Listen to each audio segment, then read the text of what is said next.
ሰላም ጤና ይስጥልኝ እንዴት ከረማችሁ 2024-25 የውድድር ዘመን ተጠናቋል የአውሮፓ ታላላቅ ሊግ ግጥሚያዎች ሁሉ አብቅተዋል አሁን የቀረው የዓለም የክለቦች ዋንጫ ብቻ ነው ፊፋ ይህንን የዓለም የክለቦች ዋንጫን በዓለም ዋንጫ ፎርማት ሊያከናውን እየተዘጋጀ ይገኛል ለሚቀጥለው የፈረንጆች ወር ይሄ እንግዲህ ለአዲሱ ሲዝን ወይስ ለዚህኛው ሲዝን የቱ ጋር እንደምንቀላቀለው ገና በደንብ አላወቅንም ግን እስከ ጁን 31 ድረስ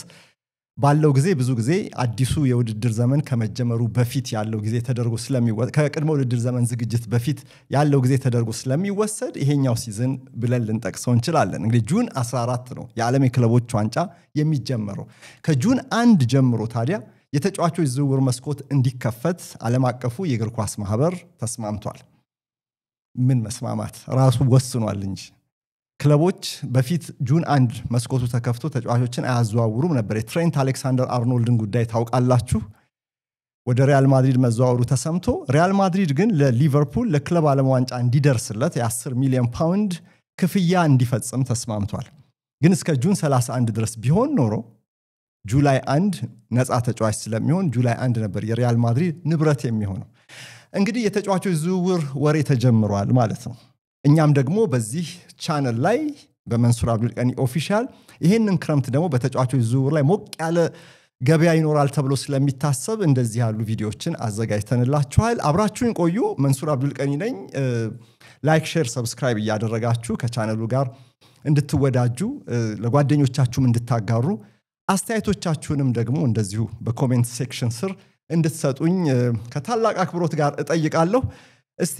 የዛሬውን የዝውውር አፕዴት እንመልከት ስለ ቪክቶር ጊዮከረሽ ጉዳይ የአርሰናል ደጋፊዎች ከዛሬ ነገ አዲስ ነገር እንሰማለን ብለው ይቋምጣሉ ይጓጓሉ ነገር ግን የጊዮከረሽ ጉዳይ በቶሎ የሚያልቅ ነገር አይመስልም ምክንያቱም ገበያው ላይ እርሱን የመሰሉ አጥቂዎች በብዛት ስለሌሉ 26 ዓመቱ ነው ጠና ያለ ነው ያለፉት ሁለት የውድድር ዘመናት ላይ በስፖርቲንግ ሊዝበን ደግሞ ያስቆጠራቸው ጎሎች እንዲቆጠሩ ምክንያት ሆኖ አሲስት ያደረጋቸው የማይዋዥቅ ብቃት በማሳየቱ ምክንያት ገበያው ላይ አሁን ወደድ ብሏል ስፖርቲንግ ሊዝበን ደግሞ ሊሸጠው አሁን ለገበያ ያቀረበው ተጫዋች ነው ተጫዋቹም አሁን ጓዙን እየሸከፈ ይገኛል ግን መድረሻው የት ሊሆን ማንቸስተር ዩናይትድ ይሆናል የሚል ነበር የመጀመሪያ ግምት ሩበን አሞሪም ወደ ኦልድ ትራፎርድ በመጡ ጊዜ ይሁንና ግን እያደር በቀጣዮቹ ወራት ደግሞ አርሰናል ፌቨራይት ሆኖ መጣ አርሰናል የጊዮከሬሽን ወኪሎችን በማነጋገር ድርድሩን ጀመረ በአዲሱ ስፖርቲንግ ዳይሬክተር በኩል አርሰናል ነው ይሄንን ስዊድናዊ አጥቂ የሚያስፈርመው የሚለው ግምት ከፍ ባለበት በዚህ ሰዓት ታዲያ ከወደ ፖርቱጋል የስፖርቲንግ ሊዝበንን ውስጥ ጉዳይ ያቃሉ የሚባሉ ሚዲያዎች ግን ዛሬ ሰኞ አዲስ ነገር ይዘው ወጥቷል አሁን ሪከርድ የተባለው የፖርቱጋል ጋዜጣ ይዞ የወጣውን እስቲ እንመልከት ሪከርድ ለአርሰናል ደጋፊዎች ጥሩ ዜና ይዞ አልወጣም ማለትም ጊዮከሬሽን ወደ ኤሚሬትስ እንዲመጣ ለሚፈልጉት የአርሰናል ደጋፊዎች ማለት ነው አትሌቲኮ ማድሪድ ኮስተር ብሎ ድርድር ሊጀምር ጥያቄ አቅርቧል ይላል ሪከርድ ዲየጎ ሲሞኔ ይህን አጥቂ እፈልገዋለሁ ብሎ ጊዮከሬሽ አለቆች ማለትም ለስፖርቲንግ ሊዝበን መሪዎች እንዳሳወቀና አሁን ባለው ድርድር ላይ ደግሞ አትሌቲኮ ማድሪድ ሳይታሰብ ከአርሰናል በተሻለ ቀዳሚ አስፈራሚነት በእጩነት እንደተያዘ ነው የጋዜጣ የዘገበው አትሌቲኮ 2025-26 የውድድር ዘመን ለሚቀጥለው ሲዝን ለቻምፒየንስ ሊግ አልፏል ይሄን አረጋግጧል ገንዘብ እንዳገኘ ተረጋግጧል በቻምፒየንስ ሊግ ማለት ነው እሱ ብቻ አይደለም ከናይኪ ኩባንያ ጋር ደግሞ በአመት የ30 ሚሊዮን ዩሮ የ10 አመት ኮንትራት የተፈራረመው አሁን በዚሁ ሰሞን ብዙ ገንዘብ አግኝቷልና ተጫዋቾችን ለመግዛት የሚችልበትን የፋይናንስ ጡንቻ ስላፈረጠመ ሲሚዮኔ ይሄንን አጥቂ ካላመጣችሁልኝ ብሎ ለአትሌቲኮ ማድሪድ ባለስልጣኖች ማሳውቋል ነው የሚለው ሪከርድ በዚህ ምክንያት እንግዲህ እንደ ጁሊያን አልቫሬዝ እንዳለ አትርሱ በአትሌቲኮ ማድሪድ ግን ይሄንን ጊዮከሬሽን ደግሞ እንደው ጠና ያለ ማጥቂ ስለሆነ በጥሩ እድሜ ላይ የሚገኝ የበለጠ በአትሌቲኮ ማድሪድ ከሲሚዮኔ አጫወት ጋር የመላመድ ጊዜ አለው በመጪዎቹ 4-5-6 ዓመታትም ለአትሌቲኮን ሊያገለግል ይችላል በሚል አትሌቲኮች ፍላጎታቸውን በአዲስ መልክ እንዳቀረቡ ለስፖርቲንግ ሊዝበን ስፖርቲንግ ደግሞ ከነርሱ ጋርም ድርድር እንደጀመረ እንግዲህ እዚህ ጋር ሪከርድ እንደሚለው የአርሰናል እጩነት እንዳለ ነው አርሰናል ማንቸስተር ዩናይትድ ሌሎችም ክለቦች ወደ 7 ክለቦች ይሄንን ተጫዋች ፈላጊ ሆነው እንደተደረደሩ አርሰናል ግን እዚህ ጋር ሪከርድ የሚለው ፊቱን ወደ ቤንጃሚን ሼሽኮ ወደ ይበልጥ ወጣት ወደ ሆነው 21 ዓመቱ የአርቢ ላይፕዚግ አጥቂ እንዳዞረ ነው እዚህ ጋር የተዘገበው እንግዲህ ይሄ ዘገባ ያልተዛነፈ ከሆነ ሚኬል አርቴታ የበለጠ ከሼሽኮ ጋር ለመስራት ሐሳብ እንዳለው ነው የሚያሳየው ማንቸስተር ዩናይትድም በዚህ ዝርዝር ውስጥ አለ አሁን አትሌቲኮ ማድሪድ ቀዳሚ ሆኗል አርሰናል ነበር ሲቀድም የነበረው አሁን ደግሞ አትሌቲኮ ቀዳሚ ሆኗል ነው ጊዮኮሬሽን ለማስፈረምና ፉክክር አለ ጨረታ አለ የድርድር ብቃት ይጠይቃል እዚህ ጋር የክለብ ግንኙነት ላይ ብልጣብልጥነትን የሚጠይቅ ጉዳይ ነው እርግጥ ማንቸስተር ዩናይትድ ጊዮኮሬሽን ለማግኘት የበለጠ እድል አለው የሚባለው ከአሰልጣኙ ጋር ተጫዋቹ ያለው ቅርበት አብረውም ስለሰሩ ስፖርቲንግ ሊዝበንም ከሩበን አሞሪም ጋርም በደም የሚተዋወቁ ስለሆነ ማንቸስተር ዩናይትድም ራሱ ከስፖርቲንግ ሊዝበን ጋር በዚህ በአሰልጣኙ ዝውውር ድርድሩ ላይ አብረው ስለሰሩ የበለጠ ጊዮኮሬሽ ወደ ኦልድ ትራፎርድ ሊሄድ ይችላል የሚለው ግምት ገና ከጅምሩ አሞሪም ወደ እንግሊዝ ሲመጡ የተነገረ ነበር ይሁንና ግን በዩናይትድ በኩል የፍላጎት መቀዛቀዝ አለ እንግዲህ ትራንስፈር ማርኬት ዕውቁ የተጫዋቾችን ዝውውር የገበያ ዋጋ የተጫዋቾችን የገበያ ዋጋ የሚጠቁመው የተከበረው ድረገጽ የዚህ ተጫዋች ዋጋ 75 ሚሊዮን ዩሮ ነው ይላል የማርኬት ቫልዩ ዋጋውንም ማስቀነስ ዋጋውም ከፍ ብሎ እንግዲህ ሊጠራ ስለሚችል በርሱ ላይ መደራደርን ይጠይቃል ከዛ በፊት ደግሞ የተጫዋቹ ፍላጎት ወሳኝነት አለ ጊዮኮሬሽ አርሰናል ይሻላል አትሌቲኮ ማድሪድ ይሻላል ማንቸስተር ዩናይትድ ይሻላል ፈላጊዎች ፊቱ ላይ ቢደረደሩም የርሱ ምርጫም ወሳኝ እንደሆነ ግልጽ ነው እንግዲህ ይሄ ስዊድናዊ 1 ሜትር ከ89 የሚረዝም ነው ለአርሰናሉ አሰልጣኝ ሚኬል አርቴታ እንደዚህ አይነት ዘለግ ያሉ ተጫዋቾች ይፈልጋሉና ለመድፈኞቹ እንደው ለፊት መስመር ችግራቸው መፍትሄ ይሆናል የሚል ግምት ነበረ ግን ሪከርድ የፖርቱጋሉ ሚዲያ ይሄንን ጽፏል ማለት ነው የቪክቶር ጊዮኮሬሽን ጉዳይ እዚህ ጋር ያዝና አርግና ደግሞ የዕለቱ የብሩኖ ፈርናንዴዝን መነጋገሪያ ጉዳይ እናምጣስቲ የብሩኖ ጉዳይ አሳሳቢ ነው በተለይ ለማንቸስተር ዩናይትድ ደጋፊዎች ለኦልድ ትራፎርድ ይሄ ተጫዋች በማንቸስተር ዩናይትድ ለሚቀጥለው የውድድር ዘመን እንዲቀጥል ለሚፈልጉ ሁሉ ጥሩ ዜና አይደለም እየተሰማ ያለው አልሂላል የተባለው የሳውዲ አረቢያ ክለብ ነው በሌሎች ሚዲያዎች ላይ እንደሰማችሁት እንግዲህ የብሩኖ ፈርናንዴዝ ፈላጊ አሁን የ3 ዓመት ኮንትራት አቅርበውለታል ሳውዲዎቹ 200 ሚሊዮን ፓውንድ ፓኬጅ ወይም ድምር ጥቅም ነው ያቀረቡለት እንደ አንዳንድ ጋዜጦች ዘገባ 700,000 ፓውንድ ሳምንታዊ ደሞዝ አቅርበውለታል የሚል ወሬ አለ አንዳንዶቹ እንዲህን ዘግበዋል ግን ደግሞ ይበልጥ የታመኑት ሚዲያዎች ደግሞ 250,000 ፓውንድ ሳምንታዊ ደሞዝ አልሂላል የሪያዱ ክለብ ለብሩኖ እንዳቀረበለት እንግዲህ ለማንቸስተር ዩናይትድ 100 ሚሊዮን ፓውንድ የዝውውር ክፍያም ለመክፈል ዝግጁ እንደሆነ ነው የተዘገበው 100 ሚሊዮን ፓውንድ ውድ አድማጮች እድሜው 31 ይሆናል አሁን መስከረም ላይ ዩናይትድ ከዚህ በኋላ 100 ሚሊዮን ፓውንድ የሚያወጣለትን ተጫዋች በዚህ እድሜ ማግኘት ይችላል ወይ ሻጭ ክለብ ቢሆን እንኳን ብሩኖ ጠቃሚ ነው ዘንድሮም አምናም በብዙ ጠቅሟል ማንቸስተር ዩናይትድ ግን የኢሂላል የ100 ሚሊዮን ፓውንድ ጥያቄ ለማንቸስተር ዩናይትድ ቻምፒየንስ ሊግ እንደመሳተፍ ነው የሚቆጠረው ቻምፒየንስ ሊግ ከተሳተፈ ማለት ዩሮፓ ሊግ ፍጻሜን ቢያሸንፍ ኖሮ ቶተንሃምን የ100 ሚሊዮን ፓውንድን ሎተሪ ነበር የሚቆርጠው አሁን ያንን አላገኘም እና የሂሳብ መዝገቡን ለማስተካከል ለመሸጥ ይገደዳል በሚለው በዚህ ሰዓት ላይ ተጫዋቹ ደግሞ ከሂላል ጋር ያለውን ግንኙነት በወኪሎቹ በኩል የማጠናከሩ ዜና ተደጋግሞ መሰማቱ ነው እዚህ ጋር አስገራሚው ነገር ወኪሉ ሚጌል ፒኞ ይባላል በሪያድ ለ3 ቀናት እንደቆየ ትልልቆቹ ብዙ የሚታመኑት ሚዲያዎች ሁሉ ዘግበዋል አንዱ ብቻ አይደለም 2 3 4 ወኪሉ ምን ሊሰራ ሄደ ሪያድ በርሱ ስር ያሉ ተጫዋቾች በአልሂላል አይፈልጉም አንድ ተጫዋች ብቻ ነው ሂላል የሚፈልገው ብሩኖን 3 ቀን ሲደራደር እንደነበረ ነው የተዘገበው አልሂላል ባለስልጣናቱን ራሱ ከዚህ ተጫዋች ጋር በሌሎች ጉዳዮችም ጋር ሳይነጋገሩ እንዳልቀሩም የዘገቡም አሉ አሁን ደግሞ እነዚህ ታብሎይዶች ደግሞ እንደምታውቁት እንደው የሆነች ፍንጭ ነው የሚፈልጉት አይደል ነገር ለማጋነን በዚህ ባሳለፍነው የሳምንት መጨረሻ ብሩኖ ፈርናንዴዝ አንድ የልደት ፕሮግራም ላይ ተገኝቶ ነበር የካንሴሎ የቀድሞ የማንቸስተር ሲቲ ተጫዋች የርሱ ልደት ፕሮግራም ላይ ነው የልደት በዓል ላይ ነው ልደቱን ሲያከብር ካንሴሎ አጠገቡ ብሩኖ ተገኝቶ ነበር እነዚህ ተጫዋቾች የፖርቱጋል ብሔራዊ ቡድን ተጫዋቾች ናቸው ጓደኛሞች ቢሆኑ ያስገርም ግን እዚህ ጋር ነገሮችን ዶቶችን ለመገጣጠምና የበለጠ ወደ ሳውዲ አረቢያ ሊሄድ ይችላል የሚል ድምዳሜ ላይ አንባቢዎች እንዲደርሱ ለማድረግ ጋዜጦች የተጠቀሙበት መንገድ ካንሴሎ የሂላል ተጫዋች የመሆኑ ጉዳይ ነው እዛ ልደት ላይ መገኘቱ ብቻ ሳይሆን በክለብ ውስጥም ለወደፊቱ ወደዚህ ወደ አዲሱ ክለብ ከመጣ በሪያድ ስለሚኖረው ህይወትም የበለጠ ሳያወሩ አልቀሩም ነው ግምታዊ ነው ሁሉ ነገር ሌላም ነገር ልጨምርላችሁ ያው ክሪስቲያኖ ሮናልዶ የፖርቱጋሉ ኢንተርናሽናል የነ ብሩኖ የቡድን ጓደኛ ደግሞ ከአልናስር ጋር ኮንትራቱን አላራዘመም ኮንትራቱ ተጠናቋል አሁን ኮንትራቱን ያራዝማል አያራዝምም በሚለው ጥያቄ ላይ ዓለም መልስ በሚፈልግበት በዚህ ሰዓት በክለብ ወርልድ ካፕ ላይ ሂላል ስለሚሳተፍ ክሪስቲያኖም ከሂላል ጋር ለዝውውር ስሙ እየተያዘ ነው ወደ ሂላል ተዘዋውሮ ነፃ ስለሚሆን ኮንትራቱን ፈርሞ በፍሪ ኤጀንትነት ለዓለም የክለቦች ዋንጫ ላይ እንዲጫወት እንዲሳተፍ ክሪስቲያኖ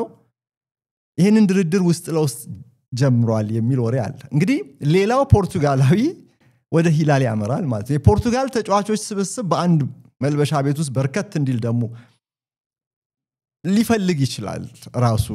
ብሩኖ ፈርናንዴዝ እና እነዚህን ምክንያቶች ለግምት የሚመቹ ናቸው እርግጥ ግን ዋናው የተረጋገጠው ጉዳይ የርሱን ዝውውር የሚወስነው ጉዳዩን ሁሉ በእጁ ያዘው ሚጌል ፒኞ ወኪሉ ሪያድ ሄዶ ሲደራደር የመቆየቱ ጉዳይ ነው ይሄ ልጅ ብሩኖ ፈርናንዴዝ ዩሮፓ ሊግ ፍጻሜ በኋላ ሲናገር እንዳደመጣችሁት አትረሱትም መቼም ማንቸስተር ዩናይትድ ከዚህ በኋላ ቢሸጠኝ እንኳን ምክንያቱን እረዳዋለሁ ነው ያለው ቢሸጠኝ እንኳን ለምን ዩሮፓ ሊግን ስለተሸነፈ የቻምፒየንስ ሊግ የ100 ሚሊዮን ፓውንድ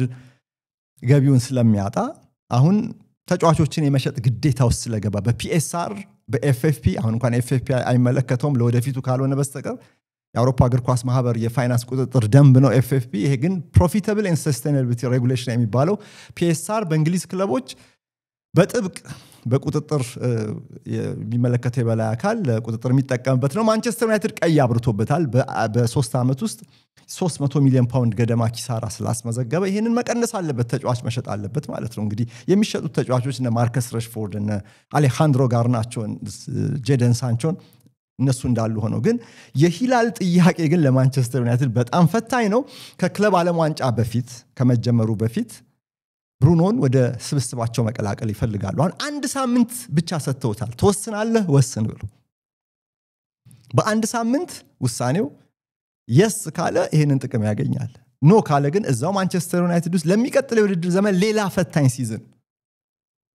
ዩናይትድ ሲጋፈጥ የቡድኑ አካል ይሆናል ማለት ነው ምርጫው የተጫዋቹ እንግዲህ ከክለብ ወርልድ ካፕ በፊት ጁን 1 መስኮቱ ይከፈታል ብያቸዋለሁ ጁን 14 ነው ውድድሩ የሚጀመረው አልሂላል ከሪያል ማድሪድ ከአርቢል ሳልስበርግ እና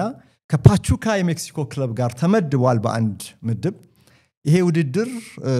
ወደፊት በተጠጉ ቁጥር ልክ እንደ ቻምፒየንስ ሊግ ብዙ ገንዘብ የሚገኝበት ስለሆነ ክለቦችም ይፈልጉታል ምንም እንኳን የሳውዲ ክለቦች የገንዘብ ጠኔ ባይኖርባቸውም እነዚህኞቹ ግን ቁጥጥር አለባቸውና እነ ሪያል ማድሪድ በፋይናንሻል ፌር ፕሌይ በመሳሰሉት ገበያቸውን ከፍ የማድረግ እና የበለጠ ወደ ገበያው ወደ ተጫዋቾች ገበያ የመግባትን እድል ስለሚሰጣቸው ውድድሩን ይፈልጉታል የዓለም ሻምፒዮን ከመባልም በተጨማሪ እንግዲህ ስካይ ስፖርትስ የሚለው በሳምንቱ መጨረሻ ሂላል ለማንቸስተር ዩናይትድ 100 ሚሊዮን ፓውንድ እንዳቀረበ 250 ሺህ ፓውንድ ሳምንታዊ ደሞዝ ለተጫዋቹ እንደሰጠው ቅድም እንዳልኳችሁ ሌሎች ሚዲያዎች ደግሞ አሉ 750 ሺህ ያሉት እንደዚህ አይነት ዘገባዎች አሉ ከሆንግ ኮንግ ለማንቸስተር ዩናይትድ ሁለተኛውን ፖስት ሲዝን ጨዋታ ከተጫወተ በኋላ ሚኬል ሩበን አሞሪም ተጠይቀው ነበር አሁን ጨዋታው እንዳለቀ ነበር ጥያቄው ብሩኖ ለማንቸስተር ዩናይትድ ለመጨረሻ ጊዜ ነው ወይ ማሊያውን የለበሰው የመጨረሻ ጨዋታ ነው ወይ ተጫወተው የሚል አሞሪም ምናሉ አይመስለኝም ይሁንና እርግጠኛ ሆኜ መናገር አልችልም አሉ ግን ቢሆንም አይመስለኝም ብለዋል አልሂላል ኮስተር ብሎ መጥቷል ብዙ ገንዘብ ይዞ አሁን እንግዲህ በቀጣይ አንድ ሳምንት ብቻ ነገሩ ይለያል ማለት ነው ብሩኖ ፈርናንዴዝ ማንቸስተር ዩናይትድን ትቶ ወደ ሪያድ ሳውዲ አረቢያ ፕሮፌሽናል ሊግ የመሻገር እድል አለው ሶስተኛው የዕለቱ ደግሞ የዝውውር ጉዳይ የፍሎሪያን ቪርትስ ነገር ነው የዚህ ጀርመናዊ ፕሌይሜከር ነገር ከሊቨርፑል ጋር ስሙ ከተያዘ ቆይቷል እርግጥ ነው ሊቨርፑሎች ይፈልጉታል ሊቨርፑሎች ጨከን ያለ ክፍያ ከፍለው ሁሉ ሊያስፈርሙት እየተደራደሩ ጫፍ ላይ ደርሰዋል ለስምምነት ከሁሉ በላይ ደግሞ ባየር ሙኒክ ፈላጊው ነበር ማንቸስተር ሲቲም እንዲሁ ሁለቱ ክለቦች ከዚሁ ድርድር ውጪ የመሆናቸው ጉዳይ ማለትም ባየር ሙኒክ ተጫዋቹ አልፈልግም ስላለ ወጥቼበታለሁ የማለቱ ነገር ለሊቨርፑል ጥሩ ዜና ሆኖ ቀረበ ሊቨርፑሎች ታዲያ ይህንን ታላቅ ፈጣሪ ተጫዋች ከባየር ሌቨርኩዘን ለመግዛት 130 ሚሊዮን ዩሮ ማቅረባቸውን እና አትሌቲክ እና ታይምስ ቴሌግራፍ ሁሉ ዘግበዋል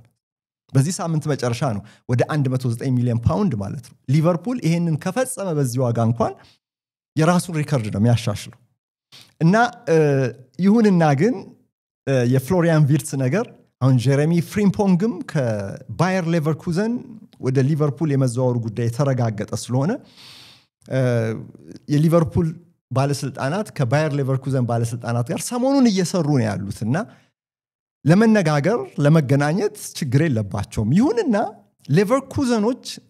ጠቀም ያለ ገንዘብ ማግኘት ይፈልጋሉ ከዚህ አስደናቂ ተጫዋች ሊቨርፑል ይሄን ስለሚያቅ ይገባዋል ብሎ 130 ሚሊዮን ዩሮ ወይም 109 ሚሊዮን ፓውንድ አቅርቦ ነበር ሰሞኑን የተባለ ይሄ አዲሱ ነገር ሰኞ የተሰማው ታዲያ ቢልድ የተባለው ጋዜጣ ቢልድ ማለትም የጀርመኑ ታብሎይድ በሰኞ በዛሬ እትሙ ይህንን የ130 ሚሊዮን ዩሮ የሊቨርፑልን ጥያቄ ሌቨርኩዘን ውድቅ አድርጎታል ብሏል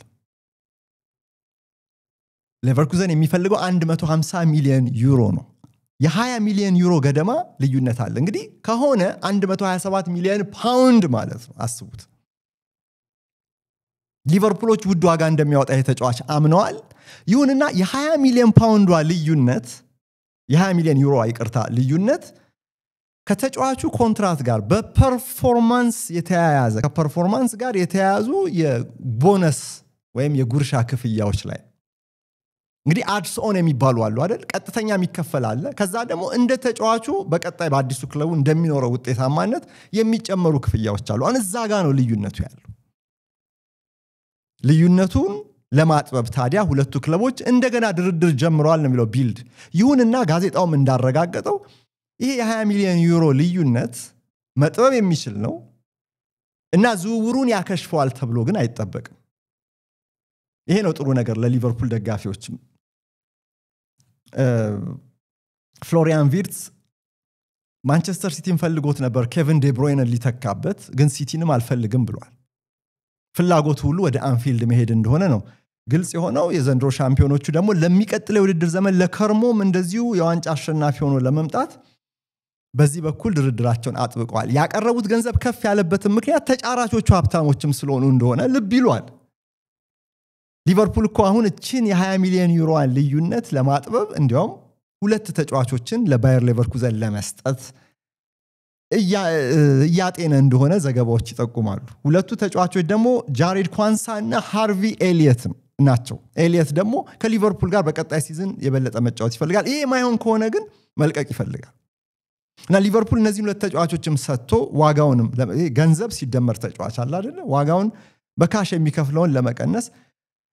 ጥረት ያደረገ ነው የሚገኘው እነዚህ ዘገባዎች እንደሚጠቁሙት እንግዲህ የባየር ሌቨርኩዘን አሰልጣኝ ኤሪክ ቴን ሃግ ናቸው ቁልፍ ተጫዋቾቻቸውን በቻቪ አሎንሶ ስር ያለፈውን የውድድር ዘመን ያንን አስደናቂ የቡንደስሊጋ ክብር ያስገኙትን ተጫዋቾች ቁልፎቹን ያጣ ስለሆነ ይሄ ቡድን እኚህም ደች አሰልጣኝ ደግሞ ቡድኑ እንዲጠናከርላቸው ስለሚፈልጉ እዚህ ላይ በቪርትስ ድርድር ላይ ነገሮችን ንቅ የማድረጋቸው ነገር የተለመደ ነው የሚገኘው ገንዘብ መልሶ ለሌሎች ተጫዋቾችን ለመግዛት ያስችላልና ገንዘብ ሲደመር ተጫዋችም ከሆነ እነዛ አዲሶቹ ተጫዋቾች ደግሞ ጠቃሚዎች ሆነው መታየት ይኖርባቸዋልና በማንቸስተር ዩናይትድ የገጠማቸው ነገር እንዳይገጠማቸው ስማቸውን እንዲያድሱ ኤሪክ ቴን ሃግ በባየር ሌቨርኩዘን የአሎንሶን ያህል እንኳን ባይሆን የሆነ ነገር ማሳየት አለባቸው የአሎንሶን ታሪክ ከደገሙ ነገሩ ሌላ ነው እና ሌቨርኩዘን አምኖባቸው በማንቸስተር ዩናይትድ ያሳለፉት ነገር ሁሉ በማይመች ከባቢ ውስጥ ስለሆነ ነው የሚል ሰበብ ሰጥቶ እኚህን የቀድሞ አያክስ አሰልጣኝ አስፈርሟል እንግዲህ ያለፈው የውድድር ዘመን 2023-24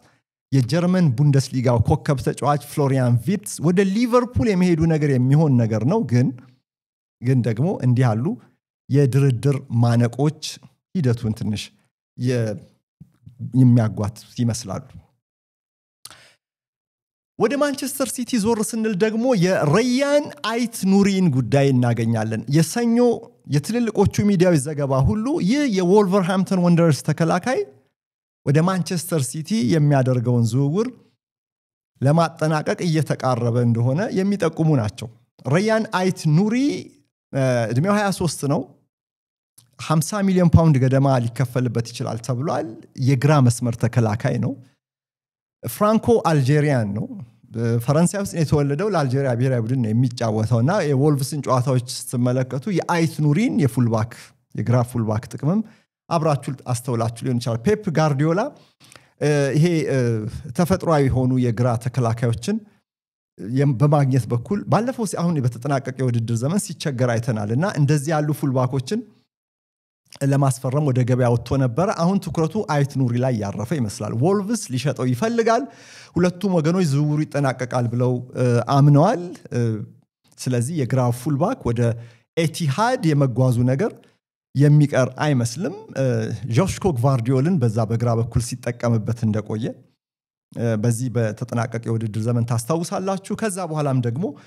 ኒኮ ኦሬሊን ወደ መጨረሻ ያን ረጅሙን ቀውላላውን ወጣቱን ተጫዋች በግራ ፉልባክ በኩል ሲያሰልፍ ነበር ግን በመጀመሪያዎቹ ወራት ግቫርዲዮልን ሲያሰልፍ ነበር ይሄ ክሮሻዊ ደግሞ እንደምታውቁት የግራ የመሃል ተከላካይ ነው ተፈጥሯዊ ቦታው ግን በግራ ፉልባክ ቦታ ላይ እንደምንም በሜክሺፍት ፉልባክነት ሲያሰልፈውና ሲቲን ሲጠቅምም አይተናል ግን ተፈጥሯዊ ስትሆን ይሻላል አለበለዚያ በዋናው ቦታ ላይ ያለህም አገልግሎትንም እንደዚሁ ማባከን ነው የሚሆነው ራያን አይት ኑሪ በዚህ ሰዓት ላይ የተፈለገው እንደው በተጣደፈ ሁኔታ እንዲዘዋወር ፔፕ ጋርዲዮላ የክለብ ዓለም ዋንጫ ላይ ስለሚሳተፍ ማንቸስተር ሲቲ ለዛ ነው ከዊዳድ ካዛብላንካ ወይም ከሞሮኮ ክለብ ጋር ከአልአይን ከተባበሩት አረብ ኤሚሬትስ ክለብና ከዩቬንቱስ ከትልቁ የጣሊያን ክለብ ጋር በግሩፕ ጂ በክለብ ወርልድ ካፕ ላይ ተመድበዋል በአንድ ላይ ሲቲ በቻምፒየንስ ሊግ ያጣውን በክለብ ወርልድ ካፕ ላይ ለማግኘት ገንዘቡንም ለመሰብሰብ ስሙንም ለማደስ ጁን 14 በሚጀምረው በዚህ ውድድር ላይ ጠንካራ ሆኖ ለመገኘት ይፈልጋልና ተፈጥሯዊ የግራ ፉልባክ ፍለጋ ወደ ገበያ ወጥቶ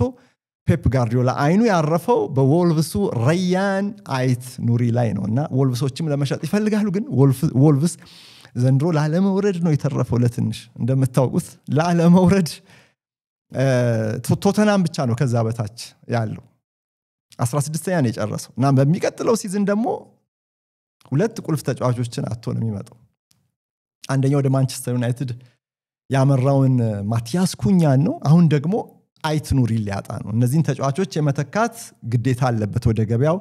ነቃ ብሎ የመሳተፍ ግዴታ አለበት ማለት ነው የበለጠ ግን አይት ኑሪ ፉልባክነት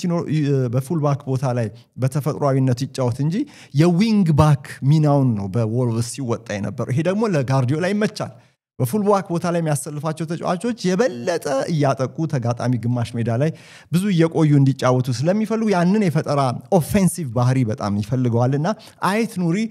ለማንቸስተር ሲቲ የጌም ሞዴል የተመቸ ነው እንግዲህ ጆአው ካንሴሎ አይነት ፉልባክ ነው ይባላል በፖሴሽን ከኳስ ጋር አስደናቂ ብቃት አለው ወደ ላይም ሄዶ ደግሞ ማጥቃት እንቅስቃሴው ላይ የፈጠራ ችሎታው ጥሩ ነው በጠባብ ስፔስ ላይም ደግሞ መፍትሄ የማያጣ ተጫዋች ነው እያሉ ያደንቁታል ያለውም የማጥቃት ቨርሲቲሊቲ ለማንቸስተር ሲቲ በጣም የሚያስፈልግ ተጫዋች አድርጎታል እንግዲህ የሰኞ የተጫዋቾች ዝውውር ጉዳዮች በእነዚህ ተጫዋቾች ላይ ያተኩራሉ በትልልቆቹ ሚዲያዎች ላይ ጥቃቅን የሚባሉ በታብሎይዶች ላይ የሚወሩ ወሬዎች አሉ እነሱ ግን ትንሽ ስቶርሙን ጋዘር ያርጉና ክብደት ሲኖራቸው ልክ እንደዚሁ አፕዴት ይያለን በቪዲዮ እናቀርብላችኋለን በነገራችን ላይ ደጋፊዎች ተጫዋቾች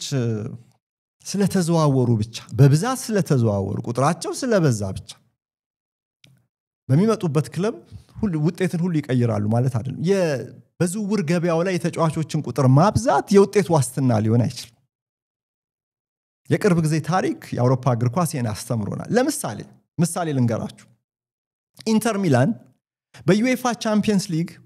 የፍጻሜ ተጋጣሚ ነው። በሴሪያው ላይ ደግሞ የዋንጫ ተፎካካሪ ሆኖ ቆይቷል እስከ መጨረሻው ድረስ። ናፖሊ በ38ኛው ሳምንት እስኪነጥቀው ድረስ እና በናፖሊ 21ኛውን ስኩዴቶ የተነጠቀው ኢንተር ግን በሚያስገርም ዝቅተኛ በጀት ዝቅተኛ የዝውውር ገበያው እንቅስቃሴ የተሰራ ቡድን ነው። እርግጥ በፍጻሜው ፓሪስ ሳን ጀርመን ሲጫወትበት ነው ያመሸው 5-0 አሸንፎታል። ፈጽሞ ያልጠበቅነው የደከመ ፐርፎርማንስ ነበር በኢንተር በኩል ያየነው። ይሁንና ኢንተር ሚላን 2021-22 የውድድር ዘመን ላይ ሲሚዮኔ ኢንዛጊን ቀጠረ። ከዛ በኋላ ግን ያወጣው ገንዘብ ለተጫዋቾች ዝውውር በጣም ዝቅተኛ ነው። እንደምትመለከቱት በስክሪኑ ላይ የኢንተር ሚላን የደሞዝ ወጪ 228 ሚሊዮን ዩሮ ብቻ ነው አመታዊ ወጪው። ይሄ እንግዲህ ከቶተንሃም ሆትስፐር ከኒውካስል ዩናይትድ አመታዊ የደሞዝ ወጪ ያንሳል። በተጫዋቾች ዝውውር ወጪም ካያችሁ ከዛ በፊት ግን ዴሎይት የሚባለው የእግር ኳስ አካውንቲንግ ኩባንያ ኢንተር ሚላን በገቢ 14ኛ ደረጃ ላይ እንደሚቀመጥ ነው የሚዘግበው። 391 ሚሊዮን ዩሮ ነው ገቢው። ይሄ ከአውሮፓ ትልልቅ ክለቦች ተርታ እንደምትመለከቱት በስክሪኑ ላይ 14ኛ ደረጃ ላይ ነው የሚያስቀምጠው። ከ1 እስከ 10 እንኳን የለበትም። እና ለደሞዝም የሚያወጣው ከስፐርስም ከኒውካስልም ዝቅ ያለ ነው ካለን አስቡት። በተወሰነ በተገደበ ወጪ ነው ይሄንን ቡድን የሰራው ማለት ነው። 395 ሚሊዮን ዩሮ ዕዳ ተሸክሞ የቻይናዎቹ ባለሀብቶች ይሄንን ዕዳ መቀነስ ስላልቻሉ ነው ለአበዳሪዎቹ ለኦክትሪ ካፒታል ለአሜሪካኑ የኢንቨስትመንት ባንክ አሳልፈው የሰጡት። አሁን የኢንተር ሚላን 97% ባለቤት ኦክትሪ ካፒታል ዕዳውን መክፈል አቅቶት በፋይናንስ ችግር ሲባዝን የነበረ ኢንተር ሚላን ነው ሲሚዮኔ ኢንዛጊ ለቻምፒየንስ ሊግ ፍጻሜ ያደረሰው። አሁን የፍጻሜውን ፐርፎርማንስ ተውትና ተጫዋቾችን ግን በሰፊው በብዙ ገንዘብ አላዘዋወረም፣ ግን አንጻራዊ ስኬት አስመዝግቧል። ቻምፒየንስ ሊግ ፍጻሜ ላይ መድረስ የፈለጉ ብዙ ገንዘብ ያወጡ ክለቦች አሉ ያልተሳካላቸው። እና ኢንዛጊ ግን ሸጠ ገዛ በሚለው ካየን ውድ አድማጮች ሸጠ ገዛ ኔት ስፔንዲንግ በሚለው ኃላፊነቱን ከተረከበ በኋላ 258 ሚሊዮን ዩሮ ነው ለተጫዋቾች ዝውውር ያወጣው። ይሄ ደግሞ ከሁሉም የአውሮፓ ሀብታም ክለቦች 40ኛ ደረጃ ላይ ያስቀምጠዋል። ትንሽ ነው። ከ2021-22 የውድድር ዘመን ወዲህ ማለት ነው። ቼልሲ በዚህ ጊዜ 1 ቢሊዮን 490 ሚሊዮን ዩሮ ለተጫዋቾች ዝውውር አውጥቷል። ከኢንተር ሚላን በ5 እጥፍ ይበልጣል ማለት ነው። ቼልሲ ደርሷል ለቻምፒየንስ ሊግ ፍጻሜ። ቼልሲ የቻምፒየንስ ሊግ ተሳታፊ ሆኗል ወይ? መልሱን ለእናንተ ልቶ። ኢንተር ከቦርንመዝም ያንሳል በዚህ በኩል በኔት ስፔንድ ማለት ነው። ከስታድ ሬን ከፈረንሳዩ ክለብም እንደዚሁ ያንሳል። ኔት ስፔንድ በሚለው እንቅጩን እንናገር ከተባለን ኔጌቲቭ 114 ነው። ይህ ማለት ሸጦ የተጠቀመው ይበልጣል። ሸጦ ባገኘው ገንዘብ ተጫዋች ከገዛበት ይልቅ። እና ይሄንን የትራንስፈር ማርኬት ይሄ መረጃ እንደሚያሳየን ክለቦች የግድ ተጫዋቾችን ገዙ ማለት የግድ የውጤት ዋስትና አገኙ ማለት አይደለም። ግን ደጋፊዎች ደግሞ ሁሉ ጊዜ አይናቸው ሁሉ ማንን አስፈረመልኝ ይሄ ቡድን በሚለው ዜና ላይ ነው ትኩረታቸው። ልክ ነው፣ ተጫዋቾች ያጠናክራሉ ቡድንን፣ ጥያቄ የለውም። ግን ገንዘብ ማፍሰስ ግዢ ማብዛት ሳይሆን እዚህ ጋር በብልህነት በጭንቅላት በስሌት ተጫዋቾችን የማዘዋወር ጉዳይ ነው እንደ ኢንተር ሚላን ውጤታማ የሚያደርግ። አለበለዚያ ስላሰባሰብክ ብቻ ግን ይሆናል ማለት አይደለም። የተገዛ ሁሉ በተጽዕኖ ፈጣሪነት ሊጫወት አይችልም እያልኳችሁ ነው ያለሁት። ለምሳሌ 2024-25 የውድድር ዘመን ላይ የእንግሊዝ ፕሪሚየር ሊግ ክለቦች በድምሩ 370 ተጫዋቾችን አስፈርመዋል። 370 በድምሩ 2.8 ቢሊዮን ዩሮ ለተጫዋቾች ግዢ አውጥተዋል። እንግዲህ በክለብ አቨሬጅ ካየነው 143 ሚሊዮን ማለት ነው ባለፈው የውድድር ዘመን። ነገር ግን በዘንድሮ ከነዚህ ከተዘዋወሩት 370 ተጫዋቾች ውድ አድማጮች ግማሹን የተጫወቱት ከአጠቃላዩ ደቂቃ ግማሹን ደቂቃ የተጫወቱት 47 ተጫዋቾች ናቸው ከአጠቃላዩ 12.7% ያህሉ ብቻ መተው ቁጭ ብለዋል ማለት ነው ቡድኖቻቸውን ገዢ ክለቦቻቸውን አልጠቀሙ ከ70% በላይ ከአጠቃላዩ ደቂቃ የተጫወቱ ተጫዋቾች ቁጥር ደግሞ ከ370 ፈራሚዎች 6.7% ወይም 25 ተጫዋቾች ብቻ ናቸው ከ15 ፈራሚዎች አንዱ ብዙ የጨዋታ ዕድል አያገኝም ማለት ነው እና ማንቸስተር ዩናይትድ ራሱን ለማጠናከር 6-7 ተጫዋቾች ያስፈልጉታል አርሰናል የፕሪሚየር ሊግ ሻምፒዮን ለመሆን 4-5-6 ተጫዋቾች ያስፈልጉታል እገሌ 5-6 ተጫዋቾች ያስፈልጉታል እንላለን እኛ ግን ደግሞ ዝውውሩ ከጭንቅላት ጋር ከስሌት ጋር ካልሆነ የመጣው ሊጠቅማል ማለት አይደለም ወይም ደግሞ ለተጫዋቾች ዝውውር ብዙ ገንዘብ አፈሰስን ማለት የውጤት ዋስትና ይሰጠናል ማለት አይደለም ልክ እንደዚህ ውስጥ በዚሁ ቻናል ላይ ብቅ እያልኩኝ በቪዲዮ የተጫዋቾች ዝውውር ጉዳይን አፕዴት አደርጋቸዋለሁ አዳዲስ ነገሮች ሲመጡ እመጣለሁ እናንተ ብቻ ይህንን ቻናል ሰብስክራይብ ላይክ ሼር ያደረጋችሁ የደውሏን ምልክትም እየተጫናችሁ ቪዲዮ በሚጫንበት ጊዜ ኖቲፋይ እንዲያደርጋችሁ ራሳችሁ ማዘጋጀት ይኖርባችኋል አብሬያችሁ የቆየሁት መንሱር አብዱል ቀኒ ነበርኩኝ በአስተያየት አትለዩኝ በቀጣዩ ቪዲዮ እስክንገናኝ ድረስ ሰላም ለእናንተ ይሁን